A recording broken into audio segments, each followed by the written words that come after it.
Hey everybody, hope you guys are having a great day. So today's video is about nightmare homeowner associations. So people buy their houses and don't put a lot of energy and thoughts into the homeowner association that they're moving into. And then once they move in, after a little while, it becomes a nightmare. So I'm gonna go over some maybe 10 reasons why a HOA could be a nightmare that you move into. There are some really good HOAs, so this is not a blanket statement across all of them, but this video is more to point out that just because the house is perfect and it's location you want and everything looks perfect, you should talk to the people that live there and find out a lot more information about the HOA, the homeowners association, prior to closing on the house. So in the meantime, if you guys would consider subscribing to this channel, it would be greatly appreciated, and hit the bell notification so next time I upload a video you get notified. Let's get started. Okay, so you move into the house, it's great, you're all excited, you want to do some fixing up the house. The first thing you want to do maybe is paint the house. Wait a second, before you paint the house, you got to get it approved with the homeowners association. So if you want, especially if you want to change the color, so now you have to put a request in to the HOA. Then you have to wait till they have a meeting, or it could take maybe a couple of days. It might take a month to just get the approval, just to paint your house. And if they don't like the color you pick, guess what? You have no choice. You cannot paint it the color you pick. Say you want to do some landscaping. Okay, so simple landscaping. You want to plant some little trees, some bushes. Hey, guess what? Let the association know. See if they will allow you to do it. That's including putting up fences, expanding your driveway, anything on the exterior of the house. You have to get HOA's approval. And it may not sound like a big deal, but some HOAs can be very restrictive. There was one couple that they took out some bushes in the front of their house when they bought it, and they put nice white gravel, and they put like a little koi pond in there, like a small one. Guess what? After they spent $3 to $5 grand putting in that little koi pond, because I did the inspection, I saw it, they're like, yeah, we got a letter from the association, that it has to be ripped out. And you could barely see it unless you walk all the way up to the front of the house and look down. You can't even see it. But they were going to start getting fines, and they just moved in there and they didn't want the trouble. So that's it. Some people like that kind of stuff, being really restrictive. So pretty much all the houses look the same, and they say it keeps up the values and everything, but come on. A little koi pond, and barely, I'm telling you, it was small. But people didn't like it, and the association says, nope, you got to rip it out. Here's another one that I see and people tell me about in HOAs. So say your driveway is a little bit dirty, or the sidewalk's a little bit dirty, and you get a letter, and your palm trees or your regular trees, the branches are hanging a little too low, and you get a letter saying, hey, you gotta clean the driveway, cut the tree branches out, all that stuff. Hey, that's all fine and dandy. But then you notice somebody down the road, they have branches just like yours, if not worse, and their sidewalks are dirty. But you find out that they never got a letter and nothing's happened. Well, it could turn out that they are part of the HOA, or they have friends on the HOA. So now politics starts getting involved. Yes, you complain, but I just feel in some HOAs that they will signal out some people compared to other people. So maybe you're not involved in the HOA, and you're just, need to make some minor adjustments, and they always give you a hard time. But the person down the street doesn't get a hard time because they're on the HOA. So I believe, in my opinion, that politics plays a big role in how HOAs operate. Let's talk about HOA fees. So you buy a house and say your HOA fees are $300 a month and you budget it for that. Say, okay, no problem. It's $300 a month. I know what I'm getting myself into. And then the HOA gets together and they're like, hey, you know what? A bunch of us like, playing tennis.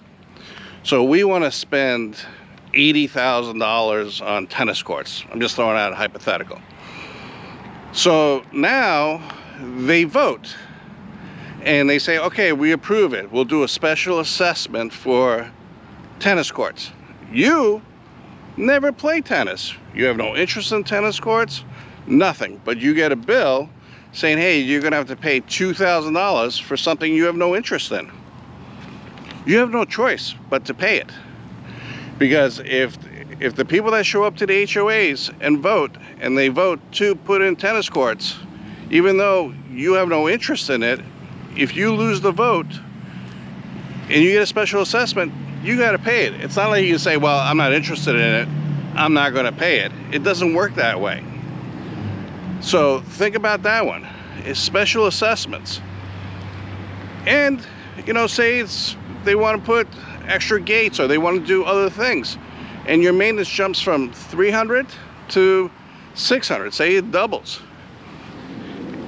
If they vote on it and it passes, guess what? That's your new monthly HOA fee. You really have no choice other than you could join the board and get enough votes to veto things like that, but maybe you're just not interested in getting involved with that kind of stuff. So think about it. HOA's fees aren't carved in stone. So they could go up, and they can go up at any time. If the association does something, or say, sometimes even though associations, it's out of their hands. Say the insurance for the association doubles or even triples. They have to pass that along. Roofs. Say they take care of the roofs on the HOAs and they vote to pass them on, but your roof section is fine, but they have to replace all the roofs because they want to do it every 10 years. You have no choice. You're going to be paying. So this point was the HOA fees. Really take that into consideration when you're moving into one. Okay, so you buy the house and now you get transferred to another location, but you don't want to sell the house. You just want to rent it. Maybe the HOA doesn't allow rentals on that subdivision. So if you can't rent it, you got to continue paying the mortgage and keeping up the maintenance without getting any income for it. So when moving into an HOA, you're restricted. Maybe you're only allowed to have 2 cars. And your kids have cars now, and maybe you have 3 or 4 cars. The HOA could say, hey, guess what? You can't have that many cars. So you're restricted not only on things that you could change on the outside, but also how you use the property. If you want to rent it, how many cars you could have, how many people could live in the HOA. There could be rules about everything. So you really need to read the bylaws and their rules prior to closing on a house in an HOA. Trust me, you'll regret it if you don't, and you move into the house and then you want to make some modifications, or you want to have X amount of cars, or you name it. The HOA, could say no. And then what are you going to do? You already closed. Okay, you live in an HOA and you don't have as much privacy if you had your own property and you were spread out a little bit. So disputes arise. You can say, oh, my neighbor's tree is overhanging onto my property, or there's a noise complaint, because I'm having people over having a barbecue and it's past 10 p.m. or 9 p.m., whatever their rules are. So now the HOA gets involved and they have to decide who's right and who's wrong. They're like a judge and jury sometimes. Yes, you could fight an HOA and you could sue them, but here's the funny part. You go after an HOA and you sue them, now everybody pays for their attorney fees, including you, and you're the one doing the lawsuit. So privacy could be a problem in an HOA, especially, you know, in common areas. You know, people could say, hey, you have a common area right next to your property, and they want to fly drones or they want to do things, and the HOA allows it, but you feel like your privacy, because there's so many people in that common area, there's nothing you can do. It's a common area, you know. So when buying a house in HOA, take a look where the common areas are. And here's another one. Take a look where the access point is, so the right-of-ways. So say you have a nature preserve in your backyard, or some areas that is common for people, but the shortest path to it is through your property. Now, does everybody have a right-of-way to go through your property onto the common area? You really need to find that out, because in some instances they do have the right-of-way to cut right through your yard and go into the common area. So take a look at your plot plan and take a look at your description of your property and see if there's any right-of-ways that the association and the people in that association could access, even if you don't want them to access it. Okay, pets. You might be a dog lover. The HOA might have restrictions on the size of dog, or if you can have a dog at all, or how many animals you could have. Can you have cats? Okay, like there's some associations you can have dogs, one dog under 10 pounds, say, you know, a small dog. But some people, you know, have their beloved dogs forever, and now they're moving to association and they find out their dog is too heavy to live there or too big to live there. So you really need to find out before you close if your pets are welcome there to live there. So look at the rules with the HOA when it comes to pets. Like I'm saying, you can be restricted to one dog, and you might have 3 dogs, you might have 2 dogs. What are you gonna do? Get rid of a dog? You know, it's part of the family. So ask the HOA if there's any restrictions on animals, and if there is, what kind. And like what I'm saying is, not like I said earlier, not all HOAs are bad, but some of them could be really restrictive, and I feel like some of them get a high from, you know, the authority they have. If you move into an HOA, you got to be ready for a lot of this stuff, and there's more things too. And you may feel your voice is not heard once you moved in, because they're like, oh, that's the new person that just moved in, you know. Meanwhile, the other people have been there, you know, for a long time. So you might feel restricted on what you could say and what you can't. But here's the deal. Moving into an HOA is gambling. If you don't do your research, you don't know what kind of HOA you're moving into.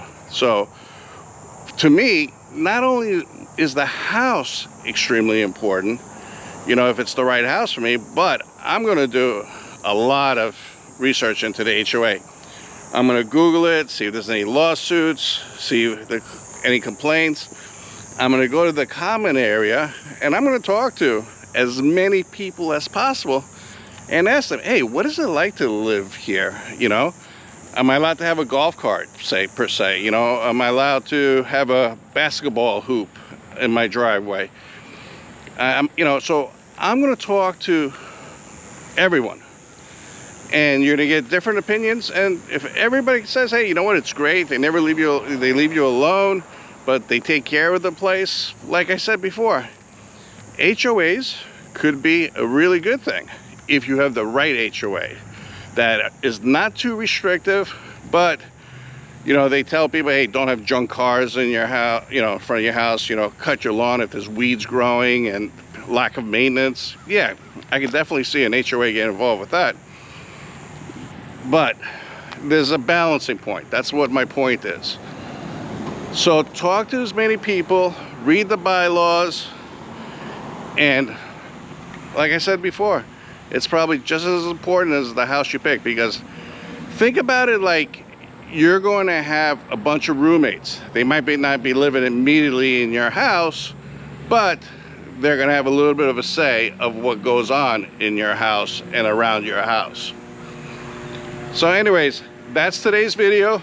Greatly appreciate it as always.